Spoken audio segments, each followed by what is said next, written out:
Olá, seja bem-vindo, seja bem-vinda ao Vida e Saúde, um programa pensado para melhorar a sua qualidade de vida, abordando temas do dia a dia relacionados à saúde. É um prazer estar na sua companhia. E olha só o que você vai ver por aqui hoje. INSS convoca beneficiários para realizar Prova de Vida 2024. Com o início do período chuvoso, dengue e gripe estão entre as principais doenças da temporada.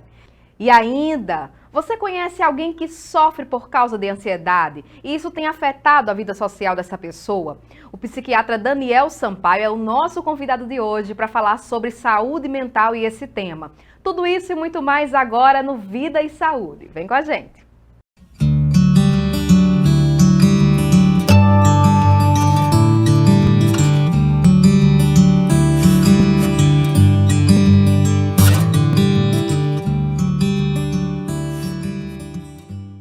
Olá, o Vida e Saúde está no ar e a gente começa falando sobre duas doenças que são comuns agora da temporada de período chuvoso.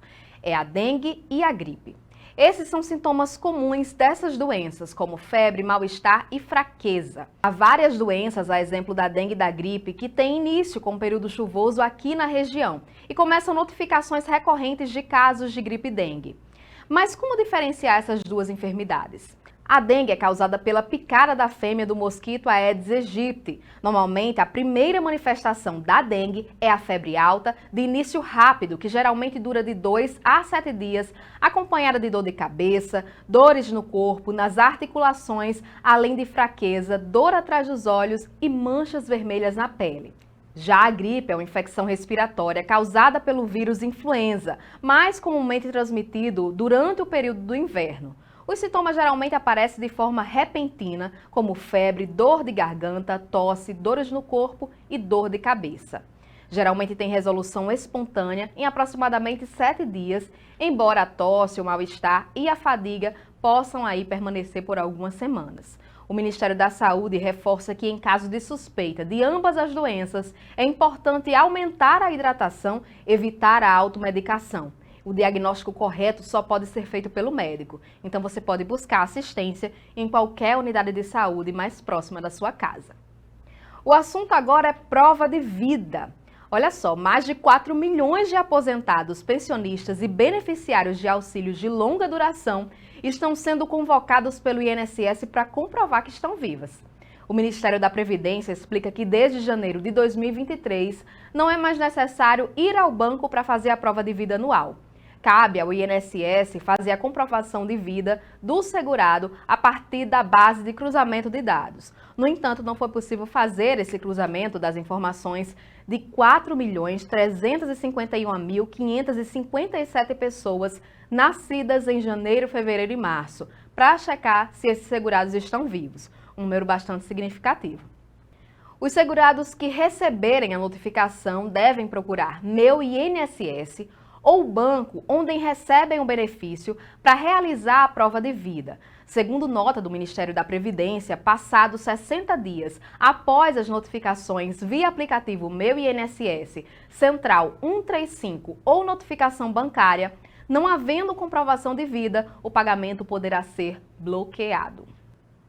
O governo federal lançou na última quarta-feira, 7 de fevereiro, uma política para tentar eliminar o problema de saúde pública ou reduzir a incidência de 14 doenças que atingem principalmente populações em situação de vulnerabilidade social, como malária, doença de Chagas, HIV e tuberculose. O programa Brasil Saudável foi anunciado em parceria com a Organização Mundial da Saúde, a OMS.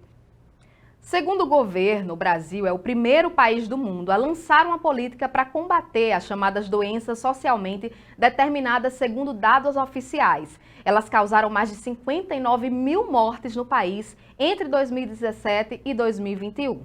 A iniciativa pretende eliminar doenças de Chagas, malária, tracoma, filariose, esquistossomose, entre outras doenças. Além disso, a expectativa é também eliminar a transmissão vertical durante a gestação de HIV, sífilis, hepatite B, doença de Chagas e HTLV. O Vida e Saúde vai para um rápido intervalo. Na volta a gente conversa com o psiquiatra Daniel Sampaio para falar sobre saúde mental, como lidar com a rotina, ansiedade e tantas outras situações que podem prejudicar o nosso desempenho social, inclusive no período de carnaval, viu? Se eu fosse você, não saia daí.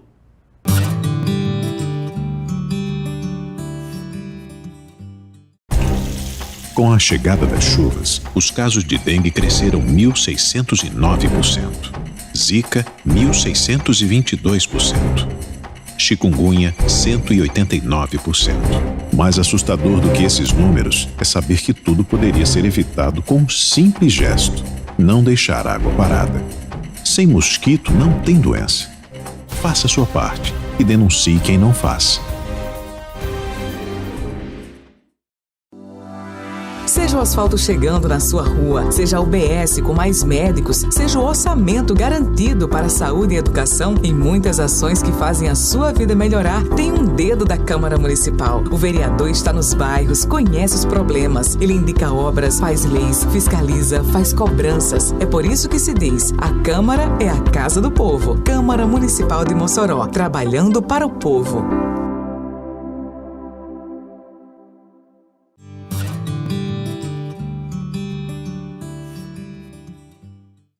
Olá, estamos de volta com o nosso programa Vida e Saúde. E agora com o nosso convidado de hoje, Dr. Daniel Sampaio, ele que é psiquiatra e vai falar sobre temas muito importantes do seu dia a dia, sobre ansiedade, sobre esse período de carnaval, né, que muita gente aí bebe, passa do ponto, como é que a gente pode lidar com isso. E para falar sobre esse tema e outros também, estamos aqui com o Dr. Daniel. Seja bem-vindo ao programa Vida e Saúde. É uma satisfação estar aqui e assim, agradeço já o espaço para a gente falar de psiquiatria, de saúde mental, que é uma área que existe um certo preconceito. E quanto mais espaço a gente puder ter, melhor para a gente perceber que é uma questão do nosso dia a dia, né? A gente não tem como fugir do nosso cuidado com a saúde mental. Nós temos, por exemplo, o nosso país é o país com mais pessoas ansiosas no mundo. É muito difícil, por exemplo, você ter uma pessoa que não conhece ninguém que tenha um quadro de ansiedade, ou que a pessoa mesmo, além de conhecer, a própria pessoa tenha um quadro de ansiedade, porque nós somos os campeões mundiais em quadros, né, de ansiedade. O que é que seria ansiedade? Às vezes a pessoa está ansiosa e por esse preconceito de procurar o médico psiquiatra, o psicólogo, acaba deixando aquela situação atrapalhar a sua vida sem procurar tratamento, que é um tratamento que, digo antecipadamente, funciona muito bem, não causa dependência de medicação, desde que seja feito corretamente.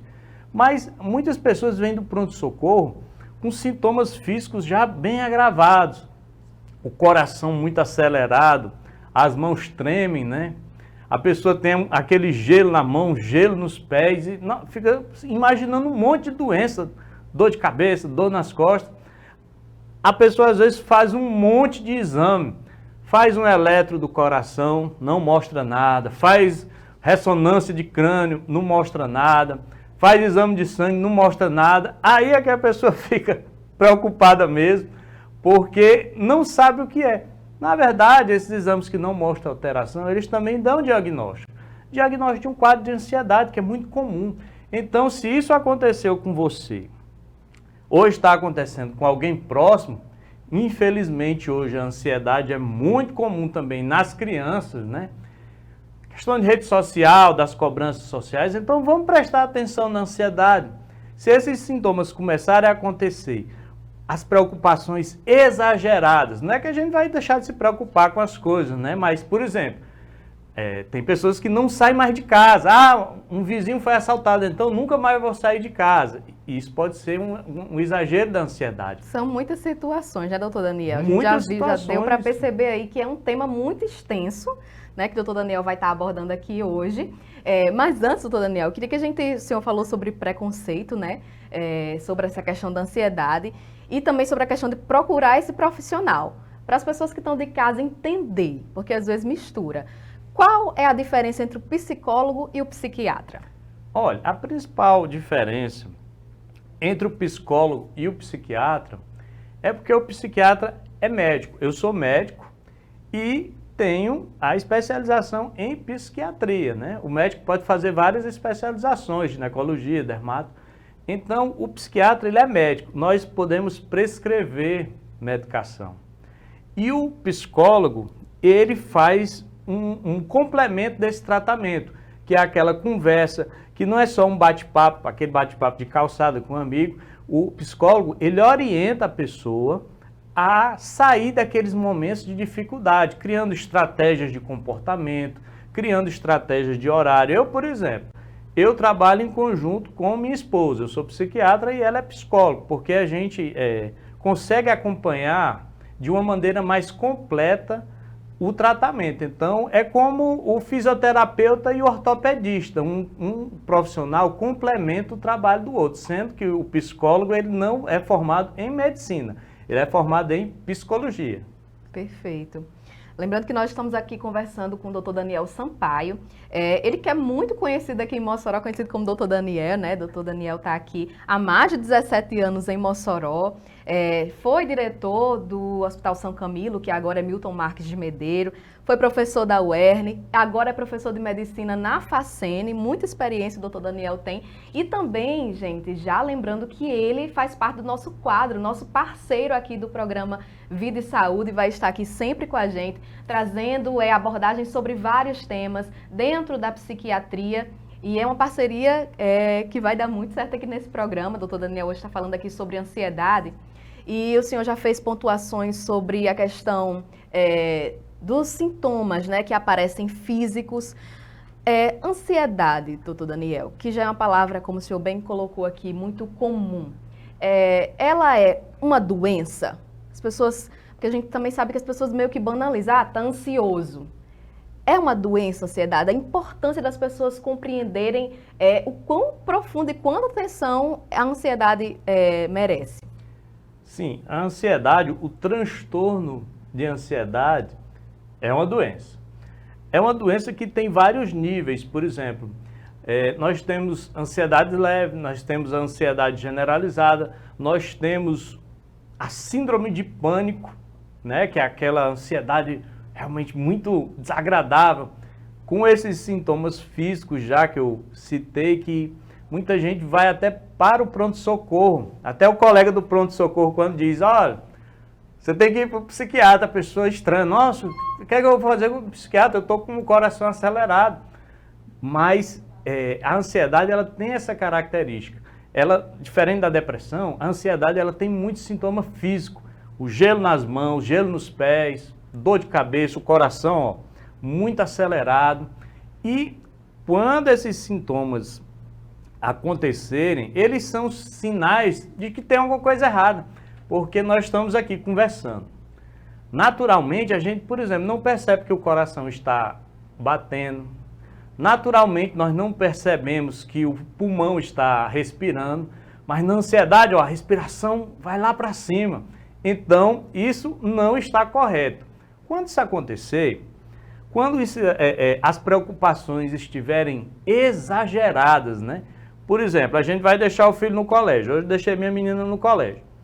Mas, quando a gente vai deixar um filho no colégio, tem pais e mães, e eu vejo isso lá no colégio, ficam aterrorizados. Tem pai que não vai nem para casa, fica no estacionamento, com medo de que vai acontecer alguma coisa, que o menino vai cair, né? Que o menino vai comer alguma coisa que vai fazer mal. Então, essa preocupação está exagerada. A diferença, isso né, é a ansiedade. De pessoas para pessoas, né? Tem gente que lida com situação de uma maneira muito tranquila, mas tem outras pessoas que têm ritmos diferentes e lidar com aquilo, como o senhor está colocando aí, com muito medo, com esse terror.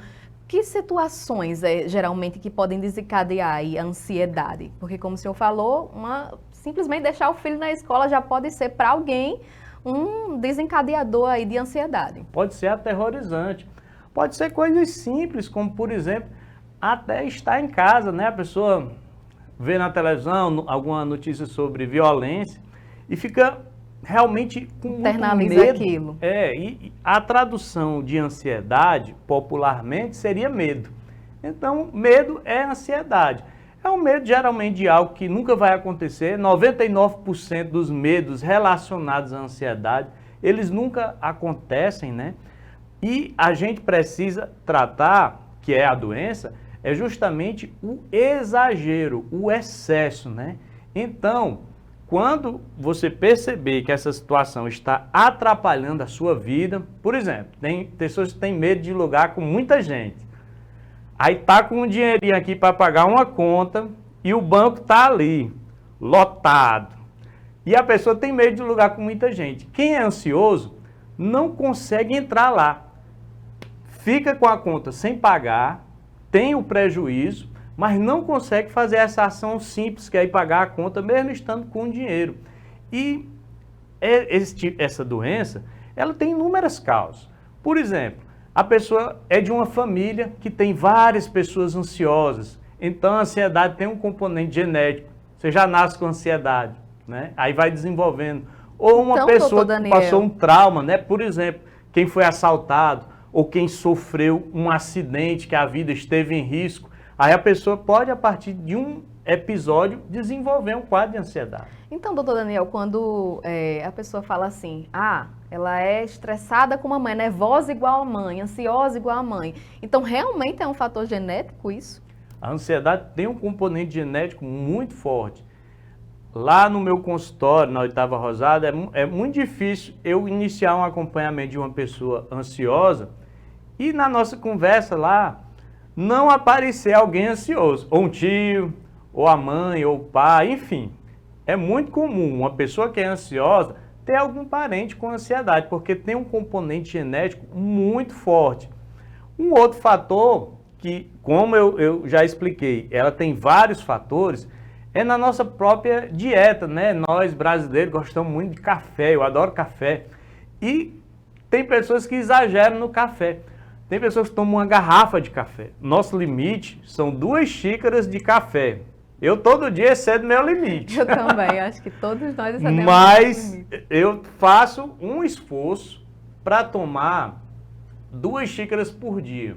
Porque de 3 xícaras em diante, o café ele deixa de ser bom, né? De dar energia, de dar aquela disposição e passa a prejudicar a gente, principalmente na questão da ansiedade, né? Quem toma uma garrafa de café, além de outros malefícios, tem uma grande chance de desenvolver ansiedade só por causa disso. Todo dia tomar uma garrafa de café, é café demais. Por exemplo, profissionais que dirigem, né? Às vezes tomam em excesso. Nós, profissionais da saúde, que trabalhamos em regimes de plantão, às vezes pecamos, né, no excesso de café. E aqueles energéticos que já vêm prontos, né? Que é uma bomba ainda maior. O pessoal de academia que toma aquele pré-treino, né, para ter mais gás para começar a malhar. O pré-treino ele é uma quantidade muito grande de café, então só que o uso dessa substância já pode desencadear um quadro de ansiedade. Para a gente ver, né? São coisas simples que estão aí no nosso dia a dia, mas que a gente nem pensa que pode ser um vilão. Doutor Daniel, a gente vai dar uma pausa agora na nossa conversa, a gente vai chamar um intervalo, já a gente volta para continuar falando sobre esse tema tão importante que é a ansiedade, está entendendo aí como é que ela age na nossa vida, como ela pode ser perigosa e como é o que pode acarretar. A gente volta já.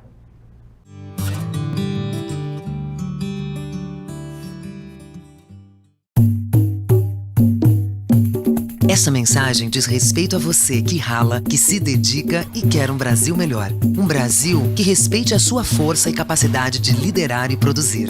Que respeite o seu direito de ir e vir sem medo. O seu direito de se sentir segura e acolhida para seguir em frente. E que entende que esse respeito precisa ser exercido e defendido todos os dias. Só teremos um Brasil melhor com respeito às mulheres. Brasil, União e Reconstrução. Este é um chamado para nos unirmos contra o ódio espalhado pelas fake news, informações falsas que podem destruir a democracia e, mais do que isso, destruir famílias, reputações, vidas. E se a vítima fosse um amigo, sua filha? E se fosse você? Acesse gov.br/Brasil contra Fake. É hora de frear o ódio, parar de repassar informações falsas, checar cada fato e sua fonte. Porque quem espalha fake news, espalha destruição. Brasil, União e Reconstrução. Governo Federal.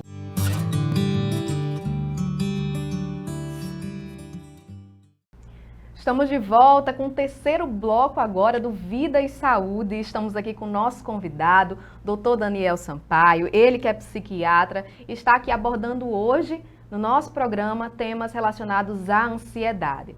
Doutor Daniel, a gente falava agora há pouco, né, sobre a questão da família, que a ansiedade pode vir aí de fator genético, e abordamos também as questões dos sintomas físicos, psicológicos. Mas a gente está chegando agora, carnaval já chegou, né? E aí aquele contato com muita gente, bloco, muita folia, e vem os excessos. E eu queria saber do senhor, que o senhor explicasse pra gente o álcool, né? As pessoas gostam aí de beber, bebem, vou beber para relaxar. Mas pode ser um problema, pode ser também um desencadeador da ansiedade. Como é que funciona o álcool aí no nosso organismo, nessas reações? Olha, o carnaval tá aí. E claro, a gente, né, tem direito a se divertir, a se distrair, né? Senão a gente fica ansioso, se a gente não tirar um momento para distração, a ansiedade chega. Cuidado com as redes sociais, né? O excesso de rede social também é uma causa da ansiedade. A gente vê até as postagens de carnaval, né? As pessoas ficam muito preocupadas se a foto tá legal, se o momento tá legal, então não vamos exagerar, vamos aproveitar o momento, mas sem querer usar o carnaval assim, como um momento de promover a sua vida, de expor totalmente sua vida. Vamos curtir, mas com responsabilidade, né? Principalmente em relação à questão do uso de substâncias. Nós que lidamos, por exemplo, com as consequências das substâncias, né? Nós que trabalhamos lá no Pano Bom Jardim, no hospital psiquiátrico, todo dia internamos várias pessoas que perdem o senso, né? Popularmente, as pessoas surtam em decorrência do uso de substâncias. No nosso dia a dia, é praticamente um hábito, né? Achar que a bebida alcoólica não faz mal, né? Mas não é o que nós vemos, nós psiquiatras, nós médicos que cuidamos das urgências, não é isso que a gente vê na nossa prática médica. O que nós vemos são consequências muito ruins, tanto relacionadas à questão de acidentes, né? A gente vê muitos acidentes, em decorrência da pessoa estar com a percepção alterada por uso de alguma substância. E na psiquiatria, nós acompanhamos muitos casos de pessoas que perdem a noção da realidade, que ficam agressivas, que chegam até a pensar em suicídio quando estão sobre o uso de substância. O álcool é a mais comum, não é uma substância proibida. Mas as outras substâncias que são proibidas, em que as pessoas têm acesso, elas também causam enormes prejuízos, tanto por essa questão de acidente como de surtar, mas também de desenvolver uma dependência. E eu que já cuidei de comunidades terapêuticas, né, que são comunidades que tratam especificamente da dependência química, é muito triste, não só para a pessoa, mas também para a família. Quando a pessoa cai numa dependência química, seja de cocaína, seja do próprio álcool ou de outra substância. Então, melhor evitar. Hoje, nós temos conhecimento de drogas que você usando uma vez, às vezes duas vezes, você já vira dependente químico. E você não merece isso, sua família não merece isso. Então, vamos ter responsabilidade. Claro que a responsabilidade precisa ser durante o ano todo. Mas no período do carnaval, onde, né, aquela emoção pode fazer você ter o impulso de usar uma substância, vamos pensar nas consequências. Porque vai sofrer a sua saúde física, a sua saúde mental, vai sofrer a sua família. E o ideal é que não chegue ao ponto de desenvolver uma dependência química. Doutor Daniel, e nesse período do carnaval, né, o pessoal ali exagera no álcool, mas também aí vem aqueles momentos de ressaca, né? E a mistura de outras medicações. É perigoso isso? Está tomando medicação, dor de cabeça, enxaqueca ou alguma medicação mais forte aí, ainda com muito álcool no corpo? Olha, tem uma pergunta que, assim, nós médicos até não gostamos de escutar. Quando a gente está consultando uma pessoa, quase sempre no final, a pessoa pergunta, doutor Daniel, pode beber? a boa parte das substâncias, elas não vão interagir com o medicamento. Claro que tem medicamentos, por exemplo, aqueles tarja preta, diazepam, rivotril, alprazolam, são medicamentos, aqueles de receitinha azul. Esses você não pode associar com bebida alcoólica, tem que tomar cuidado com isso, pode ser muito perigoso. Outros medicamentos, eles não interagem com o álcool, por exemplo. O problema não é só a interação da bebida com o medicamento, é o efeito da bebida no nosso cérebro. Esse é que é perigoso, porque é quando a gente está sob esse efeito que acontecem algumas situações de risco, como essas que nós citamos. Mas em relação às medicações, o correto seria realmente, se você está fazendo uso de uma medicação, deixa a bebida alcoólica para outro momento. Doutor Daniel, o senhor citou aí anteriormente sobre a questão das redes sociais, nesse período, que aí já é um assunto que já rende outro programa, né? Essa questão da comparação. E aí eu queria que o senhor falasse agora sobre essa questão de procurar ajuda. Porque a gente está aqui, eu sou uma pessoa com ansiedade, já sei disso, faço uso de medicação, mas aí às vezes tem aquela vergonha, né, de ser tratada. Eu sou uma pessoa que tô indo no psiquiatra, faço uso de remédio continuamente. A importância de procurar ajuda e compartilhar com as pessoas, não só com a família, acho que com amigos também, para as pessoas saberem, por que está estressado? Porque muda o comportamento, não é verdade? Muda o comportamento, muda toda a rotina, né? E esse assunto ele é muito importante.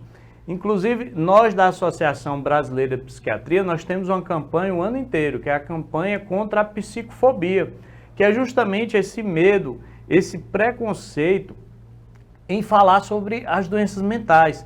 Elas são tão comuns, né? Atingem tanto o nosso dia a dia, mas mesmo assim, existe essa preocupação em você abordar o assunto. Eu, por exemplo, uma vez encontrei um paciente meu no shopping aqui, né?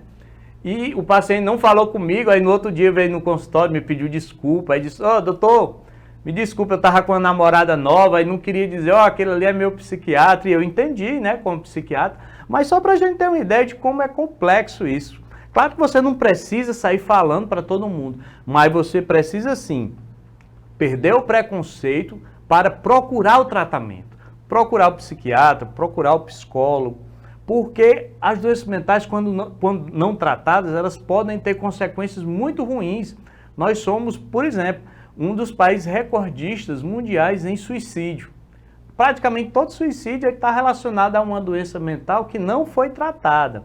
E tem as dificuldades do dia a dia. Na escola, as crianças se prejudicam, a gente se prejudica no trabalho, a gente se isola, né? Então, a gente precisa perder esse preconceito, não achar que é algo assim extraordinário. As doenças mentais, desde a época antes de Cristo, elas já estão datadas, né? Elas fazem parte da nossa vida desde antes de Cristo. Então a gente precisa sim procurar cuidar, porque o contrário também acontece. Quando a gente cuida logo no início, as doenças mentais têm um tratamento muito bom. Eu fico muito grato com a minha profissão, porque a gente consegue tirar as pessoas da dificuldade com certa facilidade. Desde que aconteça isso, a gente comece a tratar desde o início, perdendo o preconceito, usando medicações que não vão causar dependência e mudando os nossos hábitos, né? Você pode tratar a sua saúde mental fazendo atividade física,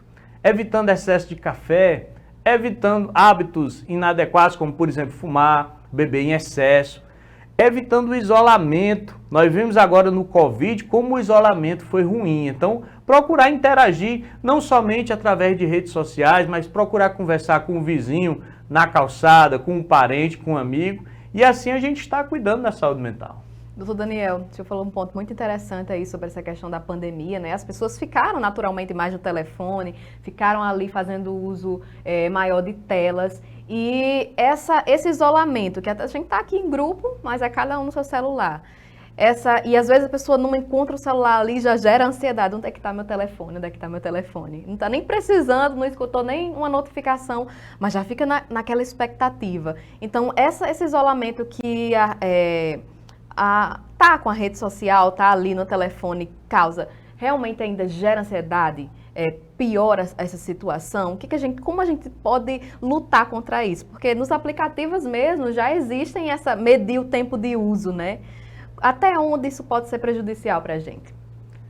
Olha, pode ser bastante prejudicial. Inclusive, a mais nova doença da psiquiatria é a nomofobia, é o medo de não estar conectado a redes sociais. Olha como isso é interessante.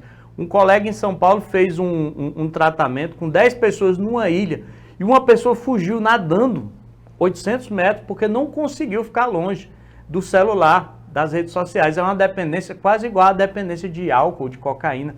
Então a gente precisa ter cuidado com a questão das redes sociais. Hoje ninguém vive mais sem celular. O celular ele faz parte do nosso dia a dia. O problema, como sempre, é o excesso. E isso vem também da questão da educação. Eu vi agora que a maioria das escolas vão proibir o celular no ambiente escolar. Isso é importante, porque a gente tem que ter o horário para usar o celular. E você que é pai, que é mãe, olhe o conteúdo do que o seu filho está vendo, porque tem muita gente querendo até se aproveitar das crianças, né? E até os 18 anos não é invasão de privacidade. A gente pode olhar o celular dos nossos filhos. E você se policiar também. O celular hoje é uma das principais causas de perda de sono, né? Então, tome cuidado para 8, 9 horas da noite desligar seu celular, porque senão você não vai dormir bem. Quem não dorme bem pode desenvolver uma doença mental. E ter cuidado com as exigências desse mundo digital, que a gente hoje vive no mundo digital, não tem como ser diferente, não tem como fugir disso, mas a gente precisa ter limites. A gente já viu casos agora até recentes, um filho de uma cantora famosa, por causa de conversas de redes sociais, chegou até a cometer suicídio. Então, a gente tem aí o extremo, né, de como pode ser perigoso o excesso de rede social. Vamos usar sim, é importante, até para conversar com os outros, mas sem o exagero. O ideal é ter uma conversa física, é conversar pessoalmente com seu amigo, com seu familiar, com seu vizinho, e isso faz com que a gente evite uma doença mental. Nada substitui o relacionamento aí. Doutor Daniel, a gente está chegando ao fim do nosso programa, mas antes eu queria que o senhor falasse sobre o Seminário Potiguar de Autismo Vencendo Desafios. Doutor Daniel, o que é esse seminário? Explica pra gente a importância dele, o que vai ser abordado. Vai ser no mês de março, é isso? Isso, vai ser realizado aqui em Mossoró no mês de março.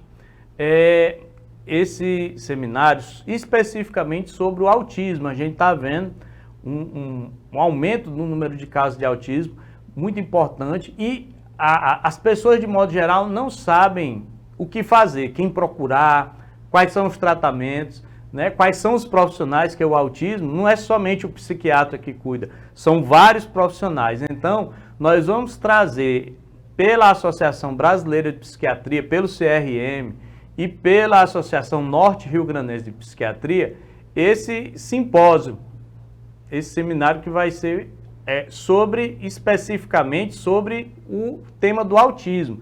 Eu, por exemplo, minha filha tem diagnóstico de autismo, mas ela estuda direitinho, ela tem as amizades, mas precisa de uma série de cuidados. E isso é muito importante, porque o autismo ele não é uma condenação. A gente precisa saber que tem para poder dar à criança, ao adolescente, as condições para ele se desenvolver, né? Sozinha, a criança que tem um diagnóstico de autismo não consegue evoluir corretamente. E a gente precisa de um conjunto de profissionais que vão estimular o desenvolvimento da criança. Então, conseguimos, né? A gente está correndo ainda, organizando, mas conseguimos trazer aqui para Mossoró o simpósio Potiguar sobre o autismo. E, se Deus quiser, vai ser um evento que envolve todos esses profissionais, psicólogo, terapeuta, psicopedagogo, terapeuta ocupacional, enfim, um conjunto de profissionais, inclusive não profissionais, pessoas que estão interessadas no assunto. O evento vai ser aberto ao público, né? Pais, pessoas interessadas, né? E a gente vai tentar nortear o que a gente deve, como identificar, o que a gente deve fazer e quais são os direitos, né, da criança que tem essa característica do autismo. Perfeito, e a gente vai estar pertinho acompanhando esse seminário, trazendo aqui para você na TV Câmara. O doutor Daniel vai estar com a gente aqui falando em outros momentos, relembrando para você sobre esse seminário com um tema tão importante e relevante, porque incluir é uma pauta de todos. Doutor Daniel, eu queria agradecer a sua participação hoje aqui no Vida e Saúde. A gente vai continuar, né, aqui falando sobre outros temas, sobre saúde mental e sobre a responsabilidade, né, que não é só da pessoa, mas também da família e dos amigos. Muito obrigado mais uma vez. Foi um prazer estar aqui e vamos sempre, agradeço sempre, né, o espaço para a gente perder o preconceito e cuidar da nossa saúde mental. Perfeito. Gente, a gente chega ao fim dessa edição do Vida e Saúde. Você acompanha nosso programa todas as segundas-feiras, trazendo aqui várias pautas sobre saúde, sobre qualidade de vida, como viver melhor. E lembrando agora, na semana do Carnaval, né? Curta com responsabilidade. Conviva com responsabilidade, faça o seu papel de respeitar o limite do outro. A nossa programação você acompanha no canal 23.2 da TCM e também pelo canal 2 da Telecab. Obrigado pela sua companhia. Tchau, tchau.